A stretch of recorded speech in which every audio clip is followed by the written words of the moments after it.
कत्ल होगा, शहादत होगी निर्मल महतो की, शहादत होगी सुनील महतो की, और टाटा में असिस्टेंट जीएम के पद पर काम करेगी एसएसपी पत्नी।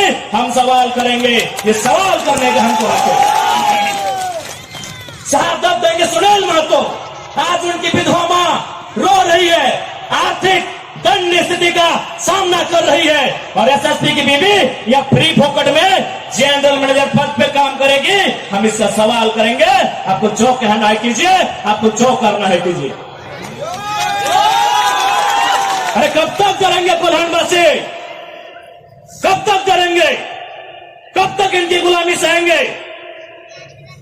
अरे जिनके हमारे बाप दादाओं की जमीनों पर टाटा जमशेदपुर खड़ा है, हमारी बाप दादा की जमीन पे उसामा सिंह खड़ा है, हमारी बाप दादा की जमीन पे टिस्को खड़ा है। इस बात को जहन में याद रखिएगा कोल्हानवासियों। आज कोल्हांचल से ये टाइगर ये संदेश लेके आया है कि अब हमें डरने की नहीं, अरे मरना पड़े तो मर जाइए, लेकिन आने वाली पीढ़ी के भविष्य के लिए आज हमें इस लड़ाई को लड़ना होगा। मैं लोकतंत्र के चौथे स्तंभ के माध्यम से मैं सवाल करूंगा टाटा मैनेजमेंट से कि ललित दास कौन है? Who is Lalit Das? What is his ability? उसकी योग्यता क्या है? कौन है ललित दास? उसकी योग्यता क्या है? कितना तक पढ़ा है कि आज सीएसआर को संभालेगा? आज IL6 में नौकरी करेगा? सारा चीज का गांव गजुड़ा, एक नहीं 18 गांव टाटा की योजना है, और छत्तीसगढ़ का रघुवर दास जी का बेटा ललित दास यहाँ IL6 में नौकरी करेगा, सीएसआर को संभालेगा। हम सवाल करेंगे, पूछेंगे मैनेजमेंट से, छापिए इसकी हेडलाइन में कि जयराम महतो टाटा प्रबंधन से सवाल करता है, जमशेदपुर की टाटा प्रबंधन से, कि ललित दास कौन है, क्या है उसकी योग्यता? बाहर बादशाह मजाक बना के रख दी है। कत्ल होगा हमारा, लहू बहेगा हमारा, हमारी लहू से स्वर्णरेखा की नदी लाल होगी, हमारी लहू से दामोदर की नदी लाल होगी, और ललित दास माला माल होगा। हम सवाल भी करेंगे और बवाल भी करेंगे। इस बात को लिख लीजिए। आइए सामने टाटा के प्रबंधन, और हमें उत्तर दीजिए कि ललित दास कौन है, क्या है उसकी योग्यता? पूर्व मुख्यमंत्री का बेटा होना योग्यता है या वर्तमान राज्यपाल का बेटा होना योग्यता है? क्या यह योग्यता कहा जाएगा भारत एक संवैधानिक राष्ट्र है? क्या बाप के दौड़ने के बदले बेटा दौड़ोगा बनेगा? बाप के दौड़ से बेटा दौड़ोगा बनेगा? बाप एग्जाम पास करेगा, बेटा टीचर बनेगा? तो पूर्व मुख्यमंत्री है चाहे वर्तमान राज्यपाल रहे, ललित दास कौन है? हमको हिसाब किताब चाहिए। आज ना ये चुनावी भाषण देने आए हैं, न राजनीति की बात करने आए हैं। एक संदेश लेके आए हैं कि कोयलांचल और कोल्हान के लोगों, हम दो हमारे दो नहीं। बिल्कुल इस भ्रम में मत रहिए, हम दो हमारे दो नहीं। तीसरा पैदा कीजिए, उसको निर्मल महतो बनाइए, उसको हथियार से लेस कीजिए। अरे कैसा लड़ेंगे आप इनसे? 20 लाख करोड़ की प्रॉपर्टी है इनकी, आप ऐसे लोगों से लड़ पाएंगे? आपका टीचर बेटा लड़ पाएगा? आपका वकील बेटा इनसे लड़ पाएगा? आपका डॉक्टर बेटा इनसे लड़ पाएगा? इसलिए आज कोल्हान और कोयलांचल, हम दो हमारे दो नहीं। तीसरा पैदा कीजिए, उसको निर्मल बनाइए, और उन पैमानों से युद्ध के लिए तैयार कीजिए। आपको बचाने कोई नहीं आएगा। अरे आप किससे उम्मीद करते हैं? एसएसपी, आपको जानकारी होना चाहिए, एसएसपी टाटा का साथ देते हैं। हिंदू मुस्लिम का राइट होता है, 44 मुसलमानों की दुकान तोड़ी जाती है, उस समय धारा 144 होता है, लेकिन टाटा रातों रात रोड बनाता है, धारा 144 का कहीं जिक्र नहीं होता है। आपकी सुरक्षा कौन करेगा बताइए? कौन करेगा आपकी सुरक्षा? ये हम आप बताइए हमें, कौन करेगा आपकी सुरक्षा? आज ये डोबो का वीडियो किसी हो, कोई डोबो का सीओ है, पहले मैं कहना चाहूंगा यहाँ बहुत सारे पुलिसकर्मी हैं जो ईमानदार हैं, उनको नमस्कार है।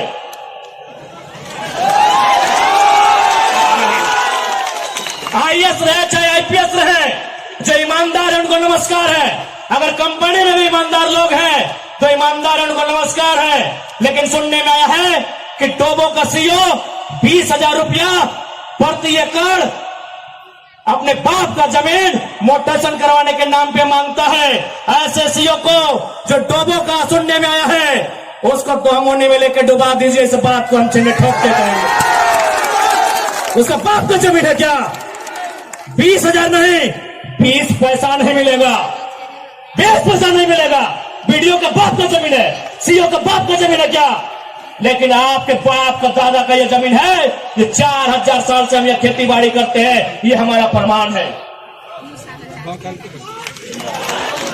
अरे अब तो दुनिया के वैज्ञानिक मान रहे हैं कि सबसे पहला इंसान सिंहभूम से निकला था। आप गर्व कीजिए अपने इतिहास पर, आप गर्व कीजिए अपने इतिहास पर।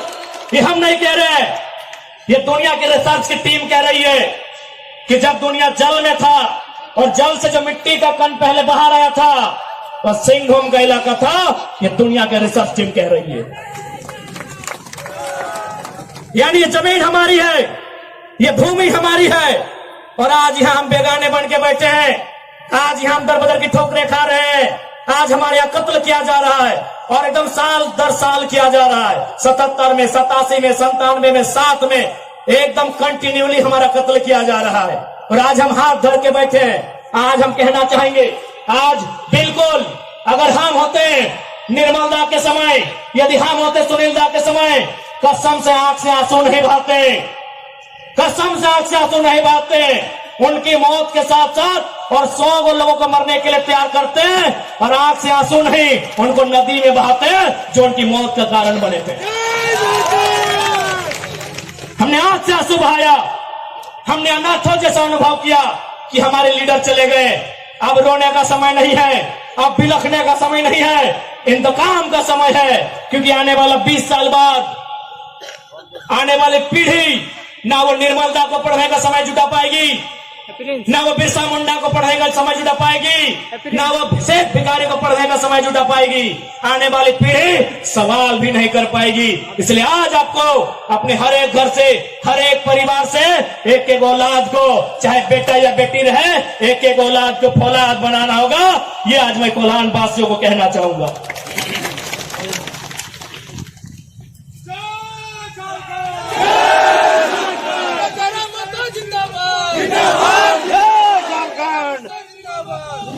आज मैं एक सवाल करूंगा इस भीड़ से, मैं सवाल करूंगा टाटा नगरी में बसे बड़ी बड़ी इमारतों में बैठे लोगों से कि जब 1907 में टाटा की स्थापना हुई थी, मालिक कौन था?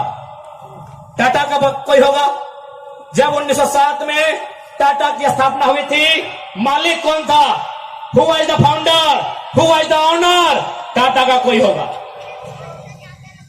नौसेरे भाई टाटा या जो भी उनका नाम है। आज 115 साल बीत चुके हैं। आज टाटा का मालिक कौन है? आज भी टाटा का मालिक टाटा का वंशी है।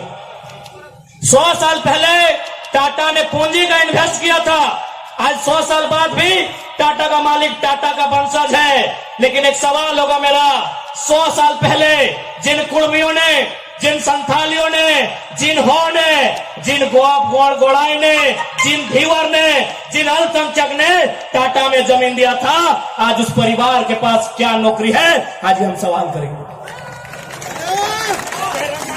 अरे आपने पूंजी लगाया, 100 साल बाद आप मालिक है। हमने भी पूंजी दिया है।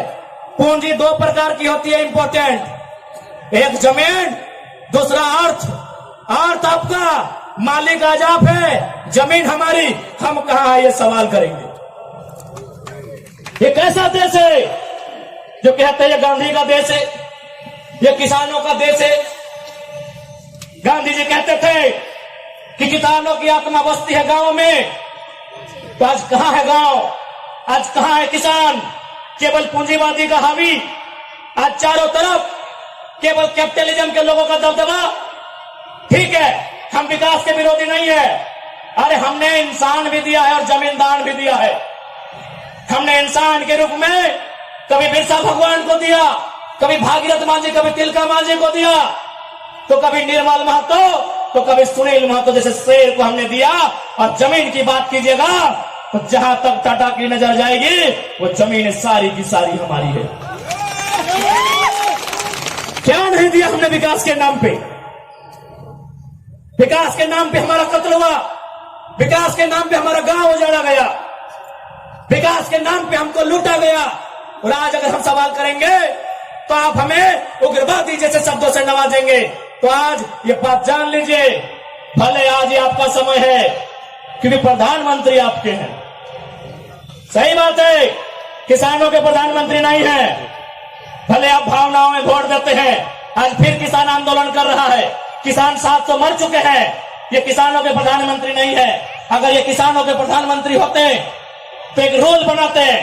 1984 तक टाटा ने जो 15,000 एकड़ जमीन का अधिग्रहण किया है उसमें मात्र 3,000 एकड़ में प्रोडक्शन का काम हुआ है।